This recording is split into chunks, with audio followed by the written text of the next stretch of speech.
नमस्ते मित्रांनो, आज आपण छानपैकी या झाडाच्या छायेखाली उभा आहोत. या झाडाचं नाव आहे करंज. सर्वांना माहिती असणारं झाड आहे करंज.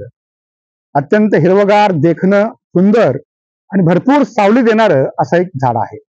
त्याला बोटॅनिकली पोंगॅमिया पिन्नेटा असं नाव आहे.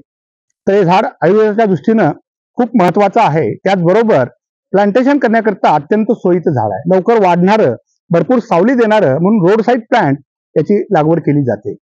सध्या आपण नदीच्या काठीच आहोत, तर सुंदर फुलावरती आहे आणि हे झाड खास करून कुष्ठग्न झाड आहे. म्हणजे सर्व प्रकारच्या त्वचा रोगामध्ये गुणकारी असणारं झाड, कुष्ठाचा नाश करणारं म्हणून त्याला कुष्ठग्न असं नाव आहे.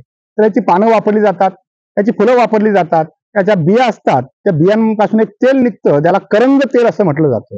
हे करंज तेल सर्व प्रकारच्या जे ऑइल्स आहेत, जी त्वचा विकारामध्ये वापरली जाणारी, त्याच्यामध्ये वापरलं जातं.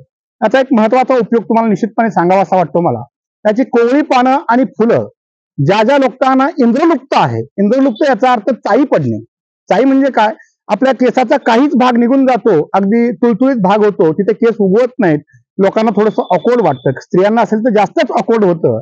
तर खास करून याची फुलं, पानं तुम्ही खोबरेल तेलामध्ये त्याचं सिद्ध करून जर वापरली तर चाईच्या रोगांना अत्यंत गुणकारी असे हे झाड आहे. त्याचबरोबर करंजाची साल देखील, करंजाची साल सुद्धा त्वचा रोगामध्ये वापरली जाते.